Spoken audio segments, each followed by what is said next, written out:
வணக்கம். இந்திய நேரப்படி மதியம் 1:30 மணி செய்திகள். முதலில் தலைப்புச் செய்திகளை காணலாம். நீருக்கடியில் செல்லும் மெட்ரோ ரயில் சேவையை தொடங்கி வைத்தார் பிரதமர் மோடி. பள்ளி மாணவர்களுடன் அமர்ந்து உரையாடியபடியே ரயிலில் பயணம்.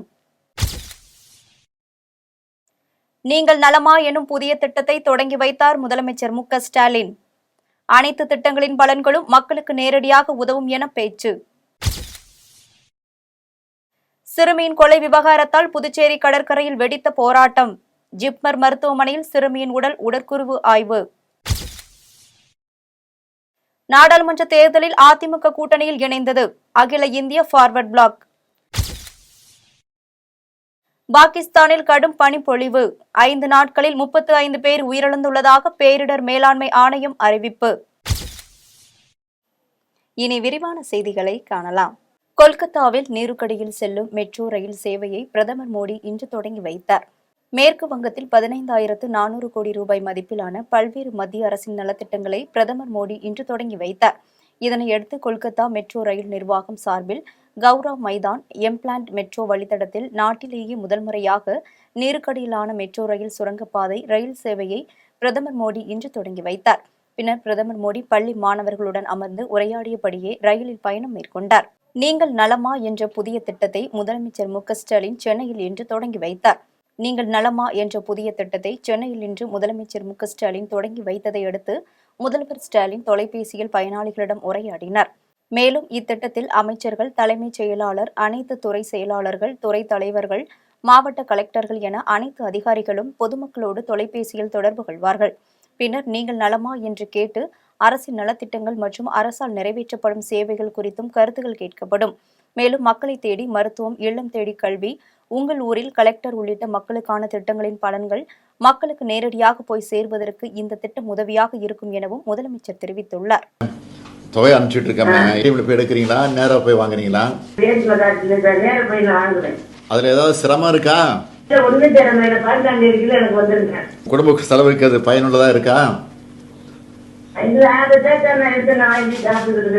சரி, பயனுள்ளதா இருக்கு. அது செலவு போக மிச்சம் சேமிக்கிறீங்களா? புதுச்சேரியில் கால்வாயில் இருந்து மீட்கப்பட்ட சிறுமியின் உடல் ஜிப்மர் மருத்துவமனைக்கு உடற்கூறு ஆய்விற்காக கொண்டு செல்லப்பட்டது. புதுச்சேரி முத்தியால்பேட்டை சோலைநகர் பகுதியைச் சேர்ந்த சிறுமி கடந்த 2ஆம் தேதி மாயமானார். இந்நிலையில் 4 நாட்களுக்கு பிறகு அழுகிய நிலையில் சிறுமியின் உடல் சாக்கடை கால்வாயிலிருந்து மீட்கப்பட்டது. இந்த சம்பவம் தொடர்பாக அதே பகுதியைச் சேர்ந்த கருணாஸ், விவேகானந்தன் ஆகிய 2 பேரை போலீசார் கைது செய்து விசாரணை செய்து வருகின்றனர். மேலும் சந்தேகத்தின் பேரில் 4 பேரை பிடித்து விசாரணை நடத்தி வருகின்றனர். இதற்கிடையே சிறுமியை கொலை செய்த குற்றவாளிகளை சுட்டுக் கொள்ள வேண்டும் என புதுச்சேரி கடற்கரையில் பொதுமக்கள் பதாகைகளை ஏந்தி கோஷங்களை எழுப்பினர்.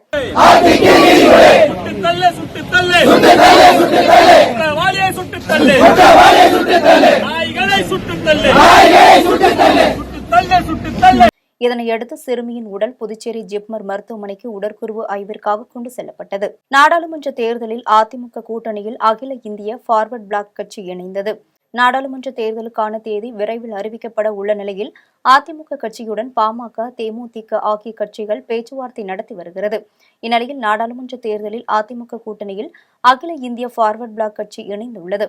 சென்னை கிரீன்வேஸ் சாலையில் உள்ள இல்லத்தில் அதிமுக பொதுச் செயலாளர் எடப்பாடி பழனிசாமியை ஃபார்வர்ட் பிளாக் கட்சியின் தேசிய பொதுச் செயலாளர் கதிரவன் சந்தித்து பேசினார்.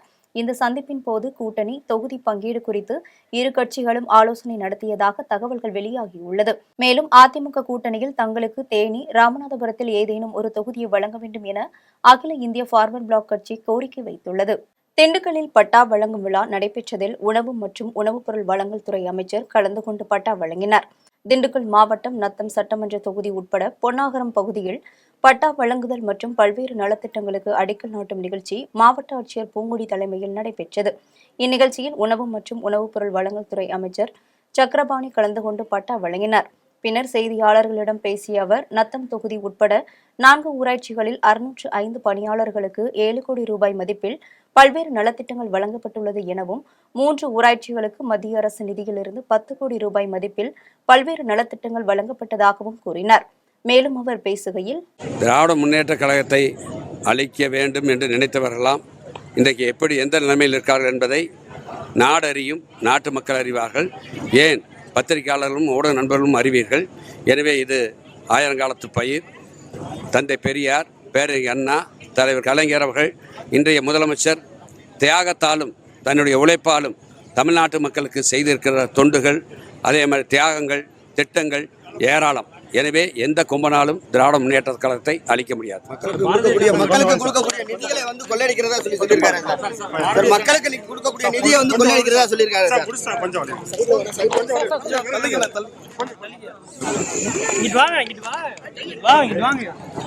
உதகையில் பொதுப்பணித்துறை சார்பில் அரசு அலுவலர்களுக்காக சுமார் 12 கோடி ரூபாய் மதிப்பீட்டில் கட்டப்பட்டுள்ள 50 குடியிருப்புகள் திறப்பு விழா நடைபெற்றது. நீலகிரி மாவட்டம் உதகை அரசு கலைக்கல்லூரி அருகே பொதுப்பணித்துறை சார்பில் அரசு அலுவலர்களுக்காக குடியிருப்புகள் சுமார் 12 கோடி ரூபாய் மதிப்பீட்டில் கட்டப்பட்டுள்ளது. இதன் திறப்பு விழாவில் தமிழ்நாடு பொதுப்பணிகள், நெடுஞ்சாலைத்துறை மற்றும் சிறுதுறை முகங்கள் அமைச்சர் ஏவவேலு, சுற்றுலாத்துறை அமைச்சர் ராமச்சந்திரன் மற்றும் நீலகிரி நாடாளுமன்ற உறுப்பினர் ராசா ஆகியோர் கலந்து கொண்டு கட்டிடத்தை திறந்து வைத்து அரசு ஊழியர்களுக்கு குடியிருப்புக்கான சாவியை வழங்கினர். இதனைத் தொடர்ந்து நிகழ்ச்சியில் பேசிய நீலகிரி நாடாளுமன்ற உறுப்பினர் ராசா, குன்னூர் பகுதியில் மாற்று சாலைகள் வழங்கியது போல் உதகைக்கு 75 கோடி ரூபாய் மதிப்பில் புதிய சாலைகள் வழங்க உள்ளதாக கூறியவர், உதகையில் பல்வேறு வளர்ச்சிப் பணிகளை மேற்கொள்ள வேண்டும் என கேட்டுக் கொண்டார். இந்நிகழ்ச்சியில் மாவட்ட ஆட்சித்தலைவர் அருணா, உதகை சட்டமன்ற உறுப்பினர் கணேசன் உள்ளிட்ட அரசுத்துறை அதிகாரிகள் பலர் கலந்து கொண்டனர். அண்ணாமலையார் கோவிலின் மாசி மாதம் பௌர்ணமி உண்டியல் வருவாய் 2,43,00,000 ரூபாய் பக்தர்கள் காணிக்கை. திருவண்ணாமலை அண்ணாமலையார் கோவிலில் மாசி மாதம் பௌர்ணமி முடிந்ததை அடுத்து நேற்று அண்ணாமலையார் கோவிலில் உள்ள திருக்கல்யாண மண்டபத்தில் உண்டியல் எண்ணும் பணிகள் நடைபெற்றது. இதனைத் தொடர்ந்து கோவில் ஊழியர்கள் மற்றும் தன்னார்வலர்கள் என பலர் காணிக்கை எண்ணும் பணியில் ஈடுபட்டனர்.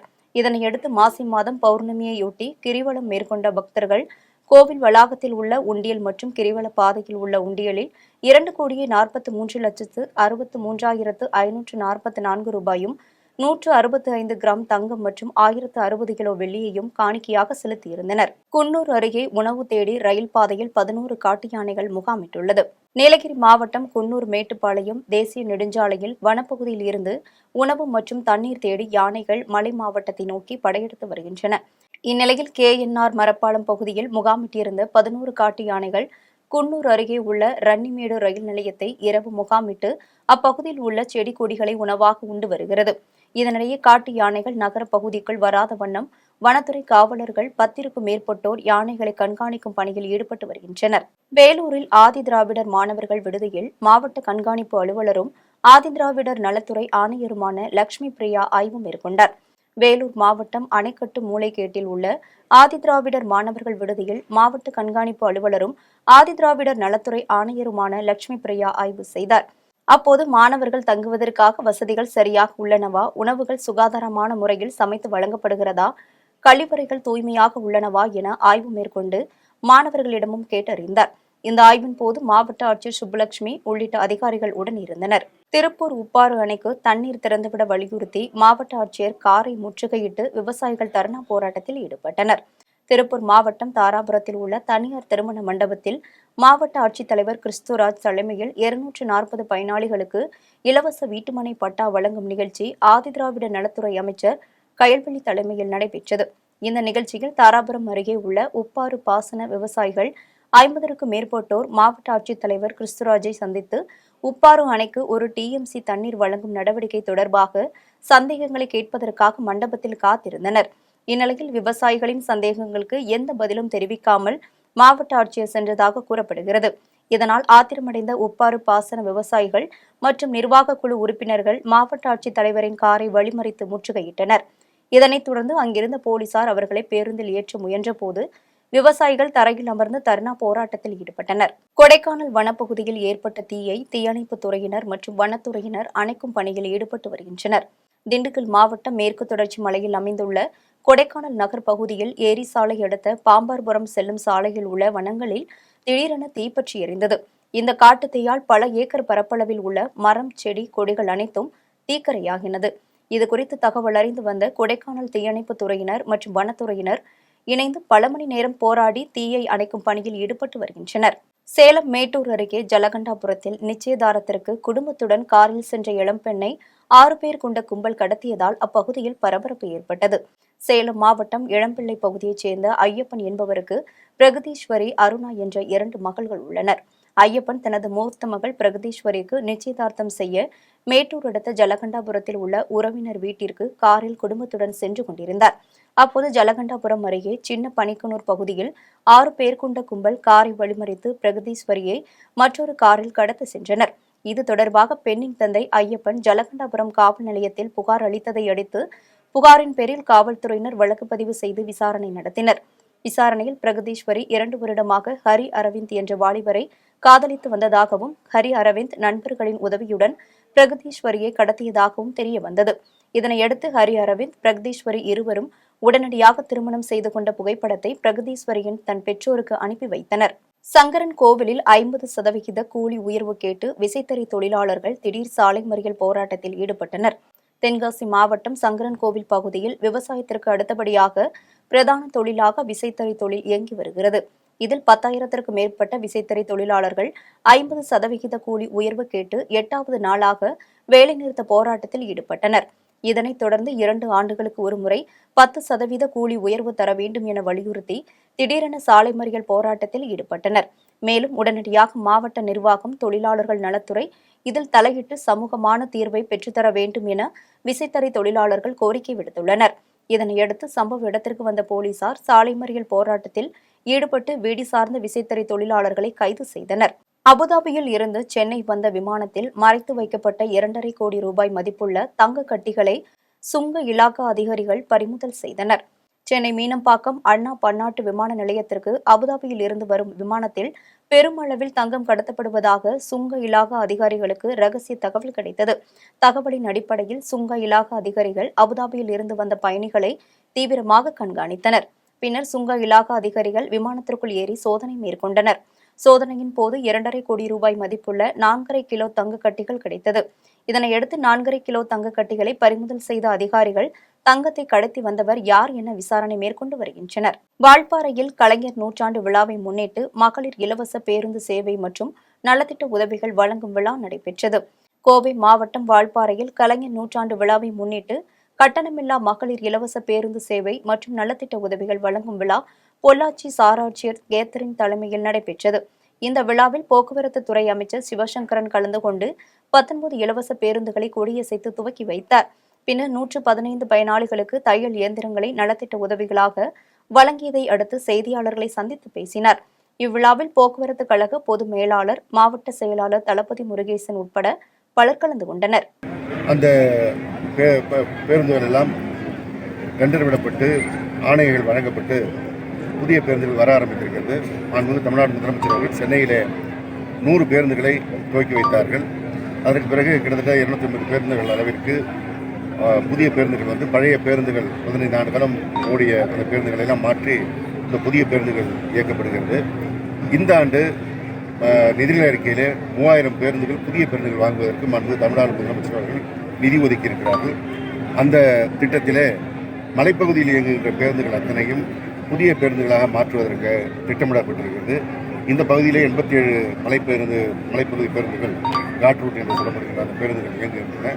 அந்த பேருந்துகள் எல்லாம் இந்த ஆண்டு வழங்கப்படுகின்ற நிதியில் புதிய பேருந்துகளாக மாற்றப்படும். ஐயா, இப்போ வந்து ஓய்வு பெற்ற ஊழியர்களுக்கு வந்து நிறைய நிலுவைத் தொகை பலகட்ட பேச்சுவார்த்தை நடத்தி இதுவரைக்கும் எந்தவித முடிவு பேச்சுவார்த்தையெல்லாம் இல்லை. அதில் ஏற்கனவே ரூபாய் அந்த ஓய்வு பெற்றவர்கள் பணிய காலத்தில் இறந்து போனவர்களுடைய குடும்பம் விருப்ப ஓய்வு கொடுத்தவர்களுக்கெல்லாம் வழங்க வேண்டிய நிதியை தமிழ்நாடு முதலமைச்சர் தலைவர் மு க ஸ்டாலின் அவர்கள் ஆட்சி பொறுப்பேற்ற பிறகுதான் அரசு நிதியிலிருந்து வழங்கப்படுகிறது. அதற்கு பிறகான நிலுவைத் தொகை விரைவில் வழங்குவதற்கு முதலமைச்சர் அவர்கள் உத்தரவிட்டிருக்கிறார்கள். விரைவிலே வழங்கும். குஜராத் ராம்நகரில் இருந்து CSK அணியினரை சந்திப்பதற்காக தோனி தனி விமானத்தில் சென்னை வந்தடைந்தார். இந்த மாதம் 22ஆம் தேதி IPL கிரிக்கெட் போட்டி துவங்க இருக்கும் நிலையில் தோனி தனது அணியின் வீரர்களை சந்தித்து பேசுவதற்காக தனி விமானம் மூலம் சென்னை வந்தடைந்தார். இதனையடுத்து சென்னை விமான நிலையம் வந்த தோனிக்கு CSK அணியின் தலைமைச் செயலாளர் சிறப்பு வரவேற்பு அளித்தார். இதனையடுத்து ராயல் சேலஞ்சர்ஸ் அணிக்கும் CSK அணிக்கும் IPL-இன் முதல் போட்டி நடக்க இருக்கும் என பட்டியல் வெளியான நிலையில் சக விளையாட்டு வீரர்களை சந்திக்க வந்துள்ளதாக கூறப்படுகிறது. தென்காசி மாவட்ட ஆட்சியர் அலுவலக வளாகத்தில் வருவாய்த்துறை ஊழியர்கள் 3வது நாளாக காத்திருப்பு போராட்டத்தில் ஈடுபட்டு வருகின்றனர். தென்காசியில் மாவட்டம் ஆட்சியர் அலுவலக வளாகத்தில் வருவாய்த்துறை ஊழியர்கள் 3வது நாளாக தொடர் காத்திருப்பு போராட்டத்தில் ஈடுபட்டு வருகின்றனர். இந்த காத்திருப்பு போராட்டத்தில் ஏராளமான வருவாய்த்துறை ஊழியர்கள் பங்கேற்று 10 அம்ச கோரிக்கைகளை வலியுறுத்தி மாவட்ட ஆட்சியர் வளாகத்தில் சமையல் செய்து தொடர் போராட்டத்தில் ஈடுபட்டு வருகின்றனர். நாடாளுமன்ற தேர்தல் நெருங்கி வரும் நிலையில் வருவாய்த்துறையினர் போராட்டத்தில் ஈடுபட்டு வரும் சம்பவம் பரபரப்பை ஏற்படுத்தியுள்ளது. கடலூர் ஊராட்சி ஒன்றிய அலுவலகத்தில் ஒன்றிய குழு கூட்டம் நடைபெற்றது. கடலூர் மாவட்டம் ஊராட்சி ஒன்றிய அலுவலகத்தில் ஒன்றிய குழு தலைவர் தெய்வ பக்ரி தலைமையில் ஒன்றிய குழு கூட்டம் நடைபெற்றது. இக்கூட்டத்தில் ஒன்றிய குழு துணைத் தலைவர் ஐயனார், வட்டார வளர்ச்சி அலுவலர் இப்ராஹிம் ஆகியோர் கலந்து கொண்டு கவுன்சிலர்களிடம் பேச்சுவார்த்தையில் ஈடுபட்டனர். அப்போது பெரிய காரைக்காடு செம்மாங்குப்பம் பகுதியில் இடித்து அகற்றப்பட்ட குடிநீர் தொட்டிக்கு பதில் புதிய தொட்டி கட்ட நடவடிக்கை எடுக்க வேண்டும் என்றும், சிப்காட்டில் உள்ளூர் இளைஞர்களுக்கு வேலைவாய்ப்பில் முன்னுரிமை அளிக்க வேண்டும் உள்ளிட்ட பல்வேறு கோரிக்கைகளை கவுன்சிலர்கள் முன்வைத்தனர். இந்த கூட்டத்தில் அனைத்து துறை அதிகாரிகள் உட்பட பலர் கலந்து கொண்டனர். மஞ்சுமல் பாய்ஸ் படத்தின் மூலம் மீண்டும் பிரபலமான குணா குகை சிற்பத்தை கோவை கலைஞர் வடிவமைத்துள்ளார். இயக்குநர் சிதம்பரம் இயக்கத்தில் அண்மையில் வெளியான மஞ்சுமல் பாய்ஸ் என்ற மலையாள திரைப்படம் அனைவராலும் கொண்டாடப்பட்டு வருகிறது. இந்த படம் குணா குகையில் நடந்த உண்மை சம்பவத்தை தழுவி எடுக்கப்பட்ட படமாகும். இந்நிலையில் இப்படக்குழுவினரை பாராட்டும் விதத்திலும் இயக்குநரை பெருமைப்படுத்தும் விதத்திலும் கோவை குனியமுத்தூர் பகுதியைச் சேர்ந்த UMT ராஜா என்ற கலைஞர் மரப்பட்டையில் குணா குகை போல் வடிவமைத்து மஞ்சுமல் பாய்ஸ் படத்தின் முக்கிய காட்சியான நண்பனை குகையில் இருந்து மீட்கும் காட்சியை வடிவமைத்துள்ளார். மொழிகள் வேறாக இருந்தாலும் தமிழகத்தில் வெற்றி நடைபோட்டுக் கொண்டிருக்கும் திரைப்படம் மஞ்சுமல் பாய்ஸ். இந்த திரைப்படத்தில் காதல் காட்சிகளோ கதாநாயகிகளோ சண்டை காட்சிகளோ இல்லாமல் முழு கதையை நம்பி நட்பின் ஆழத்தை வெகு அழகாக சொல்லக்கூடிய ஒரு சிறந்த சித்திரம். இந்த படத்தில் வருகின்ற அந்த குணா குகையைப் போல ஒரு சிற்பத்தை வடிவமைத்து இந்த படத்தின் இயக்குனர் திரு சிதம்பரம் அவர்களுக்கு வெற்றி பரிசாக இந்த சிற்பத்தை கொடுக்க உள்ளேன். மொழிகள் வேறாக இருந்தாலும் நல்ல கதையம்சத்துடன் வருகின்ற திரைப்படங்களை போற்றுவதும் பாராட்டுவதும் தமிழ் கலைஞர்களுடைய கடமை என்ற முறையில் இந்த சிற்பத்தை வடிவமைத்துள்ளேன். கோவையிலிருந்து UMT ராஜா. கரூரில் புதிதாக அமைக்கப்பட்ட தரைமட்ட தண்ணீர் தொட்டியை சட்டமன்ற உறுப்பினர் சிவகாம சுந்தரி திறந்து வைத்தார். கரூர் மாவட்டம் மாயனூர் அருகே உள்ள கிளிஞ்சநத்தத்தில் கிருஷ்ணராயபுரம் சட்டமன்ற தொகுதி மேம்பாட்டு நிதியிலிருந்து 17,25,000 ரூபாய் மதிப்பீட்டில் கட்டப்பட்ட தரைமட்ட தண்ணீர் தொட்டியை சட்டமன்ற உறுப்பினர் சிவகாம சுந்தரி திறந்து வைத்தார். இந்த திறப்பு விழாவை தொடர்ந்து 7 லட்சம் ரூபாய் மதிப்பீட்டில் மாயனூர் சந்தைக்கு சுற்றுச்சுவர் அமைக்கும் பணிக்கான பூமி பூஜையில் பங்கேற்று பணிகளை துவக்கி வைத்தார். இதனைத் தொடர்ந்து 24,27,000 ரூபாய் மதிப்பீட்டில் மாயனூர் மாரியம்மன் கோவில் தெருவில் புதிதாக கட்டப்பட்ட அங்கன்வாடி கட்டிடத்தையும் அருகில் உள்ள புதிதாக கட்டப்பட்ட நியாயவிலைக் கடையையும் குத்துவிளக்கு ஏற்றி வைத்து பொதுமக்கள் பயன்பாட்டிற்காக திறந்து வைத்தார். இந்நிகழ்ச்சியில் கிருஷ்ணராயபுரம் மேற்கு ஒன்றிய செயலாளர் கட்டளை ரவிராஜா உட்பட பலர் கலந்து கொண்டனர். திருவெண்ணெய்நல்லூர் அருகே சாலை விபத்தில் தந்தை இறந்த போதிலும் மகள் பொதுத் தேர்வுக்கு சென்ற சம்பவம் அப்பகுதியில் பெரும் சோகத்தை ஏற்படுத்தியுள்ளது. விழுப்புரம் மாவட்டம் திருவெண்ணெய்நல்லூர் அடுத்த கருவேப்பிலைப்பாளையம் கிராமத்தைச் சேர்ந்த சுப்பராயலு என்பவர் மிளகாய் வியாபாரம் செய்து வருகிறார். இந்நிலையில் சுப்பராயலு மடப்பட்டு பகுதியில் இருந்து செரத்தனருக்கு சைக்கிளில் மிளகாய் பொருட்களை எடுத்துக்கொண்டு சென்றபோது பின்னால் வந்த கனரக வாகனம் மோதியதில் சுப்பராயலு பலத்த காயமடைந்தார். பின்னர் அருகில் இருந்தவர்கள் அவரை மீட்டு ஆம்புலன்ஸ் மூலம் விழுப்புரம் முண்டியம்பாக்கம் அரசு மருத்துவமனைக்கு சிகிச்சைக்காக அனுப்பி வைத்தனர். அப்போது சுப்பராயலு சிகிச்சை பலனின்றி உயிரிழந்தார். தந்தை பலியான சம்பவம் பெரும் சோகத்தை ஏற்படுத்திய நிலையில் மனம் தளராமல் படித்து சாதிக்க வேண்டும் என்ற நோக்கத்தில் கடைசி மகள் அனிதா 12ஆம் வகுப்பு ஆங்கில தேர்வுக்கு சென்ற சம்பவம் அந்த கிராமத்தில் பெரும் சோகத்தை ஏற்படுத்தியுள்ளது. தமிழ்நாடு வருவாய்த்துறை அலுவலர் சங்கத்தின் சார்பில் 3ஆம் கட்ட போராட்டம் ராமநாதபுரம் மாவட்ட ஆட்சியர் அலுவலக வாயிலில் நடந்தது. ராமநாதபுரத்தில் தமிழ்நாடு வருவாய்த்துறை அலுவலர் சங்கத்தின் சார்பில் 3ஆம் கட்ட போராட்டம் ராமநாதபுரம் மாவட்ட ஆட்சியர் அலுவலக நுழைவு வாயிலில் மாவட்ட வருவாய்த்துறை அலுவலர் சங்கத்தின் தலைவரும் கீழக்கரை வட்டாட்சியருமான பழனிக்குமார் தலைமையில் காத்திருப்பு போராட்டம் நடைபெற்றது. இப்போராட்டத்தில் வருவாய்த்துறையினரின் கோரிக்கைகளை நிறைவேற்றப்படவில்லை என்றால் வரும் நாடாளுமன்ற தேர்தல் பணிகளை புறக்கணிப்போம் என்று கூறினார். வருவாய்த்துறை அலுவலர்களின் நியாயமான 10 அம்ச கோரிக்கைகளை தமிழக அரசு உடனடியாக நிறைவேற்ற கோரி 3ஆம் கட்ட போராட்டமாக நடத்தினர்.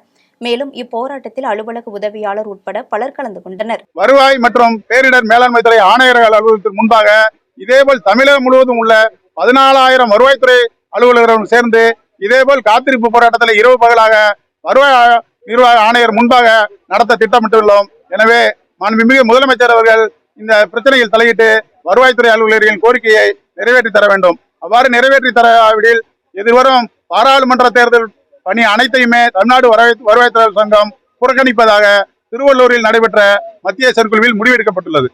எஸ். பழனிக்குமார், மாவட்ட தலைவர், தமிழ்நாடு வருவாய்த்துறை அலுவலர் சங்கம், ராமநாதபுரம் மாவட்டம். விருத்தாச்சலம் ஊராட்சி ஒன்றிய அலுவலகத்தில் ஊராட்சி மன்ற தலைவர்கள் மற்றும் கவுன்சிலர்கள் அடையாள உண்ணாவிரத போராட்டம் நடத்தினர். கடலூர் மாவட்டம் விருத்தாச்சலம் ஊராட்சி ஒன்றிய அலுவலக வளாகத்தில் அண்ணா மறுமலர்ச்சி திட்டத்தின் நிதி ஒரு தலைப்பட்சமாக ஒதுக்கப்படுவதை கண்டித்தும் அதனை அனைத்து ஊராட்சிகளுக்கும் பகிர்ந்து தர கேட்டு ஊராட்சி மன்ற தலைவர்கள், ஒன்றிய கவுன்சிலர்கள் அடையாள உண்ணாவிரத போராட்டம் நடத்தினர். இதனால் கிராம பகுதியில் நடைபெறும் பணிகள் தரமற்ற பணிகளாக நடைபெற்று வருகிறது. இதுகுறித்து ஒப்பந்ததாரர்களிடம் கேட்கையில் இதற்காக நாங்கள் 20% வரை செலவு செய்ய வேண்டியுள்ளது என்று கூறியுள்ளனர். தற்போது தேர்தல் தேதி நெருங்கும் நிலையில் அவசரமாக 135 கிராம பணிகளுக்கான ஒப்பந்தம் அறிவிக்கப்பட்டுள்ளதாகவும் மேலும் ஒரே நபருக்கு அனைத்து டெண்டர்களும் விடப்பட்டு இருப்பதாகவும் கூறினர். மேலும் இதனை ஜனநாயக படுகொலையே என கண்டித்து அனைத்து ஊராட்சி ஒன்றிய தலைவர்களும் உண்ணாவிரத போராட்டம் நடத்தினர். ஒரு ஊராட்சி மன்ற தலைவராக இருக்கட்டும், ஒன்றிய கவுன்சிலராக இருக்கட்டும், உள்ள மக்கள் பிரதிநிதிகள், அந்த மக்கள் பிரதிநிதிக்குரிய பணியிலேயே செய்ய விடாமல் இந்த ஒட்டுமொத்த திமுக நிர்வாகம் தடுத்துக்கிட்டு இருக்கு. இது தொடர்பாக நாங்கள் எல்லாம் எல்லா தலைவர்களும் சேர்ந்து அடையாள உண்ணாவிரதம் இப்போ நடத்திக்கிட்டு இருக்கிறோம். இப்போ பார்த்தீங்கன்னா இந்த ஒரு 3 நாளாக கடலூர் மாவட்டத்தில் கிட்டத்தட்ட ஒரு 138 ஊராட்சிகளுக்கு இந்த டெண்டர் விடும் பணிகள் நடைபெற்றுக்கிட்டு இருக்கிறது. அதுவும் தேர்தல் தேதி அறிவிக்க போகிறாங்கன்றத காரணம் காட்டி உடனடியாக அவசரமாக வந்து தலைவர்களுக்கு தெரிவிக்கப்படாமல், ஒப்பந்ததாரர்கள் செய்தித்தாள்கள் மூலம் தெரிவிக்கப்படாமல் இந்த டெண்டரை வந்து ஒரு நபர், குறிப்பாக அந்த ஒன்றிய செயலாளர் சொல்லும் நபருக்கு மட்டுமே அந்த டெண்டர் விடுக்கக்கூடிய ஒரு ஜனநாயக படுகொலை இந்த நாட்டில் நடந்துகிட்டு இருக்கு. இதனால கிராம மக்கள் மிகவும் அவதிப்பட்டு வர காலங்காலமாக பார்த்தீங்கன்னா ரோடு வசதி இல்லாத, தண்ணி வசதி இல்லாத பல்வேறு இன்னல்களுக்கு ஆளாகி கொண்டிருக்கக்கூடிய கிராம மக்கள் மிகவும் சிரமப்பட்டு வருகிறார்கள். இதனை சரி செய்ய வேண்டும். உடனடியாக முதல்வர் கவனத்திற்கு இது செல்ல வேண்டும். இந்த பிரச்சனைக்கு தீர்வு காண வேண்டும் என்பதே ஒட்டுமொத்த ஊராட்சி மன்ற தலைவர்களின் கோரிக்கையாகும். இனி வருவது உலக செய்திகள்.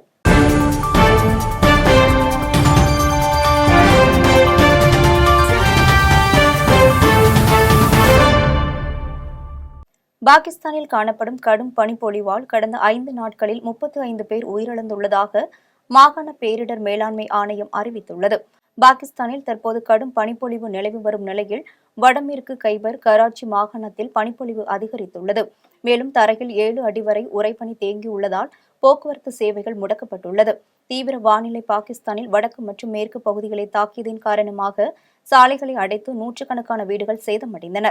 மேலும் மின்சாரம், குடிநீர் விநியோகம் பாதிக்கப்பட்டுள்ளதால் பொதுமக்களின் இயல்பு வாழ்க்கை முடங்கியுள்ளது.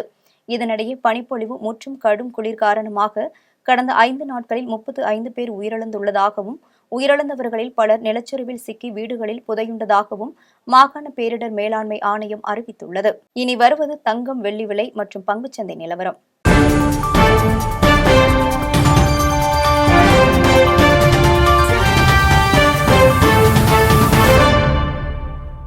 சென்னையில் இன்று ஆபரண தங்கத்தின் விலை 200 ரூபாய் அதிகரித்து 48,320 ரூபாய்க்கு விற்பனை செய்யப்படுகிறது. வரலாறு காணாத அளவு நேற்று தங்கத்தின் விலை சவரனுக்கு ரூபாய் 680 ரூபாய் உயர்ந்த நிலையில் இன்று மேலும் உயர்ந்துள்ளது. அதன்படி சென்னையில் இன்று 1 கிராம் ஆபரண தங்கம் 25 ரூபாய் அதிகரித்து 6,040 ரூபாய்க்கு விற்பனை செய்யப்படுகிறது. ஒரு சவரன் 200 ரூபாய் அதிகரித்து 48,320 ரூபாய்க்கு விற்பனை செய்யப்படுகிறது. 24 கேரட் தூய தங்கம் 1 கிராம் 6,589 ரூபாய்க்கும், ஒரு சவரன் 52,712 ரூபாய்க்கும் விற்பனை செய்யப்படுகிறது. 1 கிராம் வெள்ளி 78 ரூபாய்க்கும், 1 கிலோ வெள்ளி 78,000 ரூபாய்க்கும் விற்பனை செய்யப்படுகிறது. மும்பை பங்குச்சந்தை இன்று சரிவுடன் காணப்படுகிறது. மும்பை பங்குச்சந்தை குறியீட்டு எண் சென்செக்ஸ் 226 புள்ளிகள் குறைந்து 73,451 புள்ளிகளில் வணிகமாகிறது. தேசிய பங்குச்சந்தை குறியீட்டு எண் நிப்டி 83 புள்ளிகள் குறைந்து 22,273 புள்ளிகளில் வணிகமாகிறது. மீண்டும் தலைப்புச் செய்திகள். நீருக்கடியில் செல்லும் மெட்ரோ ரயில் சேவையை தொடங்கி வைத்தார் பிரதமர் மோடி. பள்ளி மாணவர்களுடன் அமர்ந்து உரையாடியபடியே ரயிலில் பயணம். நீங்கள் நலமா எனும் புதிய திட்டத்தை தொடங்கி வைத்தார் முதலமைச்சர் மு க ஸ்டாலின். அனைத்து திட்டங்களின் பலன்களும் மக்களுக்கு நேரடியாக உதவும் என பேச்சு. சிறுமியின் கொலை விவகாரத்தால் புதுச்சேரி கடற்கரையில் வெடித்த போராட்டம். ஜிப்மர் மருத்துவமனையில் சிறுமியின் உடற்குருவு ஆய்வு. நாடாளுமன்ற தேர்தலில் அதிமுக கூட்டணியில் இணைந்தது அகில இந்திய ஃபார்வர்ட் பிளாக். பாகிஸ்தானில் கடும் பனிப்பொழிவு. 5 நாட்களில் 35 பேர் உயிரிழந்துள்ளதாக பேரிடர் மேலாண்மை ஆணையம் அறிவிப்பு. இத்துடன் ஜெம் செய்திகள் நிறைவடைகின்றன. மீண்டும் ஜெம் செய்திகள் இரவு 8:30 மணிக்கு. உடனுக்குடன் செய்திகளை காண GemLive.tv என்ற இணையதளத்தில் இணைந்திருங்கள். நன்றி, வணக்கம்.